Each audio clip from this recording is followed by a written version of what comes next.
ঢাকার চারপাশের নদীগুলোর মধ্যে সবচেয়ে খারাপ অবস্থা তুরাগের।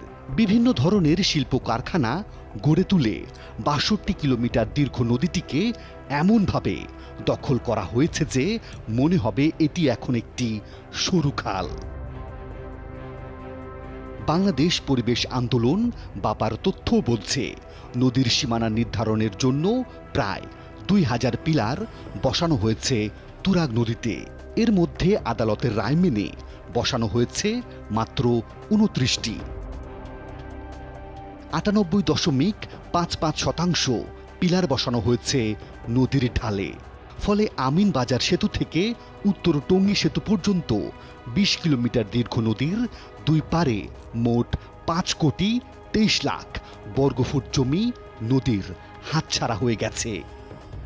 আবার রিভার অ্যান্ড ডেল্টা রিসার্চ সেন্টারের জরিপ বলছে, তুরাগ নদে ১,১১১টি পিলার ভুলভাবে স্থাপন করা হয়েছে।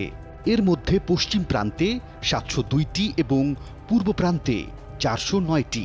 বর্ষা মৌসুমে বা পানি বাড়লে এসব পিলারের অনেকটা অংশ ডুবে যাচ্ছে। এগুলোর বাইরেও বেড়িবাঁধে ৩৯০টি বিতর্কিত পিলার রয়েছে। কোনোটি বেড়িবাঁধের ঠিক ওপরে, যেখানে কখনোই নদীর পানি আসে না। আবার কোনোটি বেড়িবাঁধের একেবারে ২০ থেকে ৩০ ফুট নিচে। এই বিষয়গুলো নিয়ে আমরা কথা বলি নদী গবেষক মোহাম্মদ এজাজের সাথে। বেড়িবাঁধের সাথে যে দখলগুলো আসলে এগুলো দখলে সবচেয়ে বেশি সাহায্য করেছে পানি উন্নয়ন বোর্ড। কারণ বেড়িবাঁধের জায়গার পরে মিনিমাম ২০০ থেকে ৩০০ ফিট পানি উন্নয়ন বোর্ডের জায়গা, তারপরে ব্যক্তি মালিকানাধীন সম্পত্তি, যেটা নদীর অংশ। তো সুতরাং পানি উন্নয়ন বোর্ড যদি জায়েজ না করতো, অ্যালাউ না করতো, তাহলে তো তার জায়গার উপর দিয়ে সেই সংযোগ করতে পারে না এবং ভরাটও করতে পারে না। এটা হচ্ছে প্রাথমিক সমস্যা। দ্বিতীয় সমস্যা হচ্ছে যখন এভিকশন ড্রাইভ হয়েছে, এক্সিস্টিং যে নদী ভরাট করে যে দখলগুলো হয়েছে সেগুলো উচ্ছেদ না করে সেটাকে কম্প্রোমাইজ করেই সীমানা পিলারগুলো দেওয়া হয়েছে। সুতরাং তার পরবর্তী যে ভুলটা করেছে সেটা হচ্ছে বিআইডব্লিউটির বর্তমানে এই প্রকল্পগুলো ভুলটা করেছে। আমি আপনাকে একটা এক্সাম্পল দিই। এই যে পিলারটা দেখছেন, বর্তমান নতুন করে ১০,০০০ যে পিলার দেওয়া হয়েছে তার পিলার একটি, এবং এই পিলার পর্যন্ত হচ্ছে নদী।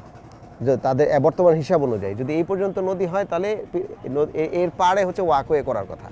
তাহলে ওয়াকওয়ে তো আমি পিলারের ভিতরে আরও ১০০ ফিট হবে, প্রায় ১০০ ফিট ভিতরে নদীর ভিতরে গিয়ে ওয়াকওয়েটা দেওয়া হয়েছে। তাহলে এই জায়গাটা কার?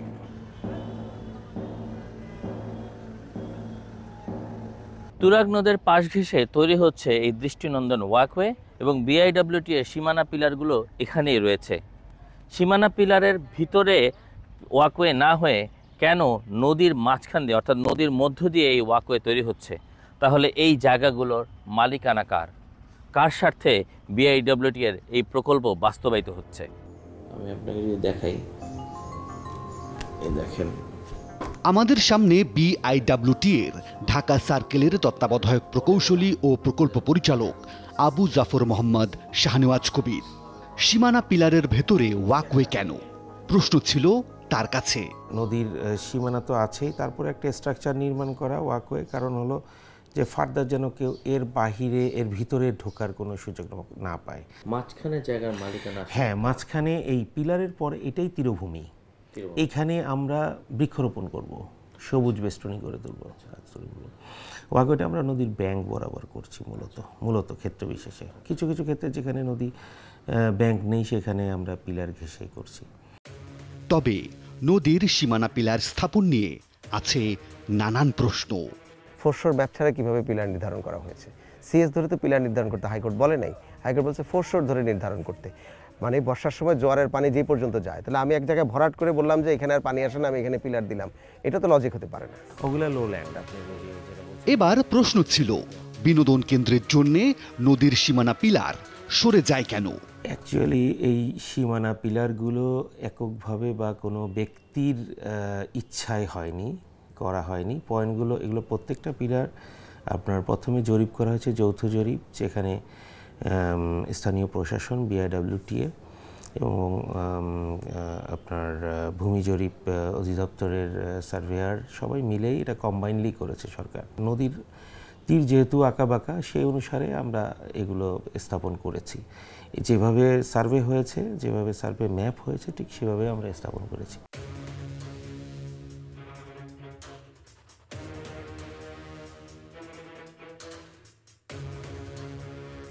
টিম 360 ডিগ্রি এবার হাজির টঙ্গী থানাধীন বিসিক শিল্পনগরীর ডাইং কারখানা এলাকায়।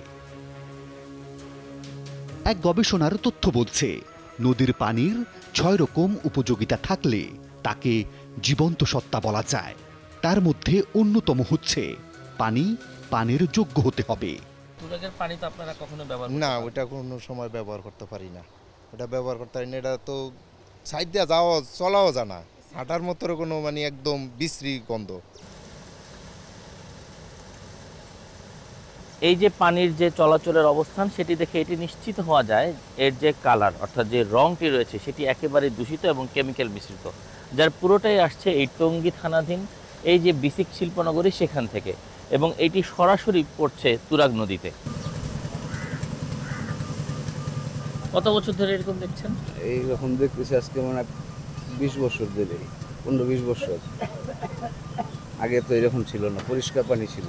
পানিটা গোসল করা চলে না, খাওয়া চলে না, আপনার পানি গন্ধ হয়ে গেছে, দুর্গন্ধ, চতুর্দিকের আবর্জনা ময়লা সব কিছু নামে পানিটা দিয়া।